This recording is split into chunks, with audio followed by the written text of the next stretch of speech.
Assalamualaikum teman-teman, apa kabar semuanya? Semoga dalam keadaan baik-baik saja.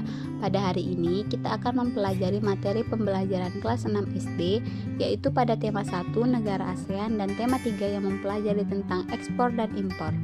Baiklah, langsung saja kita masuk kepada pembelajaran tema 1 yang membahas mengenai negara ASEAN. Nah, di sini kita mau membahas tentang negara ASEAN. Kalian sudah tahukah apakah itu ASEAN? ASEAN merupakan singkatan dari Associations of South Asian Nations dalam bahasa Indonesia. ASEAN disebut juga dengan Perbara atau Perhimpunan Bangsa-Bangsa Asia Tenggara. Sesuai dengan namanya, pasti sudah tahu kalau ASEAN itu terdiri dari negara-negara Asia Tenggara. ASEAN didirikan pada tahun 1967 yang terdiri dari 10 negara anggota. 10 negara anggota tersebut yaitu yang pertama ada Brunei Darussalam, yang kedua Indonesia, yang ketiga Kamboja, yang keempat Laos, yang kelima Malaysia, yang keenam Myanmar, yang ketujuh Filipina, yang ke-8 Singapura, yang ke-9 Thailand, dan yang ke-10 ada Vietnam. Intinya, komunitas 10 negara ASEAN ini bekerja sama secara politik dan keamanan, ekonomi dan budaya, serta informasi untuk menunjukkan negara-negara Asia Tenggara atau ASEAN. 3 hal ini merupakan 3 pilar yang menjadi landasan dari ASEAN itu sendiri.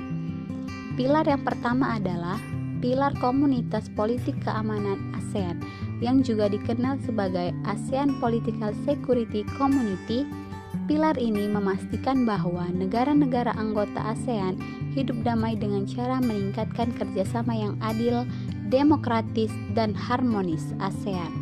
Indonesia adalah penggagas dari APSC ini dan membantu menjadi pelopor bagi rencana-rencana implementasinya, khususnya dalam membuat blueprint di ASPC yang fokus terhadap HAM, prinsip-prinsip demokrasi dan perdamaian, keamanan negara, dan untuk menyingkirkan pengaruh negara adik kuasa di Asia Tenggara. Indonesia juga menjadi penggagas dari Southeast Asian Nuclear Weapons Free Zone atau disingkat dengan CNWFZ pada tahun 1983. Pilar yang kedua yaitu pilar ekonomi yang juga dikenal sebagai ASEAN Economic Community atau AEC, memiliki implementasi yang rendah di mana perdagangan regional hanya mencapai 15%. AEC ini fokus untuk bekerja sama dalam meningkatkan integrasi ekonomi kawasan ASEAN dan dengan kawasan di luar ASEAN. Pilar yang ketiga adalah pilar sosial budaya atau juga dikenal sebagai ASEAN Social Cultural Community atau ASCC yang fokus untuk meningkatkan kualitas hidup masyarakat. ASEAN melalui kerjasama yang menyatukan dan mensejahterakan masyarakat ASEAN serta menjaga lingkungan ASEAN. Selanjutnya kita masuk pada pembelajaran tema 3 yaitu membahas mengenai ekspor dan impor.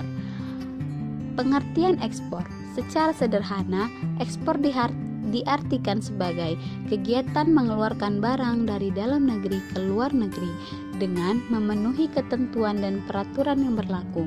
Kegiatan ekspor biasanya dilakukan suatu negara apabila negara menghasilkan produksi barang dalam jumlah besar dan kebutuhan akan barang tersebut sudah terpenuhi di dalam negerinya, sehingga dikirimkanlah produksi barang tersebut ke negara yang tidak bisa memproduksi barang tersebut ataupun dikarenakan jumlah produksi barang di negara tujuan tidak terpenuhi. Tujuan dan manfaat ekspor. Berikut ini adalah tujuan dan manfaat yang didapatkan dari kegiatan ekspor barang dari dalam ke luar negeri.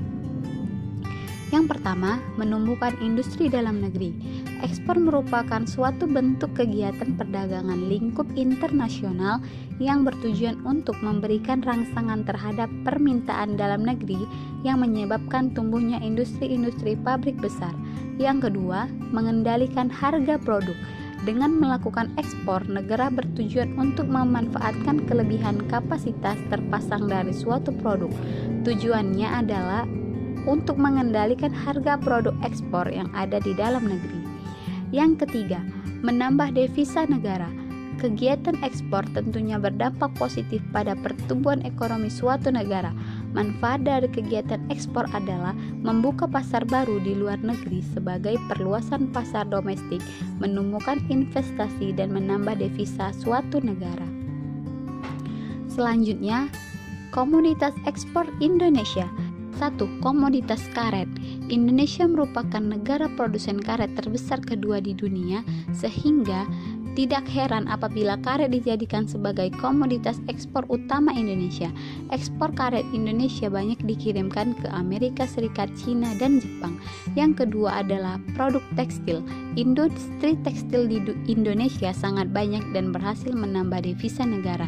Yang ketiga, kelapa sawit. Komoditas ini sebagian kecil dijadikan bahan baku minyak goreng, mentega, sabun, dan produk kecantikan, sedangkan sebagian besarnya diekspor dalam bentuk minyak sawit atau CPO dan minyak inti sawit atau palm kernel oil atau PKO. Kelapa sawit ini banyak diekspor ke India, Cina, dan Pakistan. Selanjutnya, kita akan membahas mengenai impor. Nah, pengertian dari impor. Impor merupakan kegiatan memasukkan barang ke daerah pabean atau juga merupakan kegiatan pembelian barang atau jasa dari negara lain untuk memenuhi kebutuhan dalam negeri. Yang kedua, yaitu membahas mengenai tujuan dan manfaat impor. Tujuan paling utama dari kegiatan impor adalah memenuhi kebutuhan dalam negeri. Aktivitas ekspor dan impor merupakan salah satu wujud dari interkonektivitas setiap negara. Tidak ada negara yang mampu hidup mandiri. Lalu, apa manfaat dari impor? Manfaat dari kegiatan impor itu sendiri adalah memungkinkan suatu negara untuk memperoleh bahan baku, barang, dan jasa suatu produk yang jumlahnya terbatas di dalam negeri ataupun yang tidak bisa dihasilkan di dalam negeri. Hal ini secara tidak langsung mendukung stabilitas negara. Baiklah, mungkin itu saja materi pembelajaran kita pada hari ini. Semoga semuanya tetap diberikan kesehatan agar senantiasa kita terus belajar dan mendapatkan wawasan yang luas. Wabillahi taufik wal hidayah. Wassalamualaikum warahmatullahi wabarakatuh.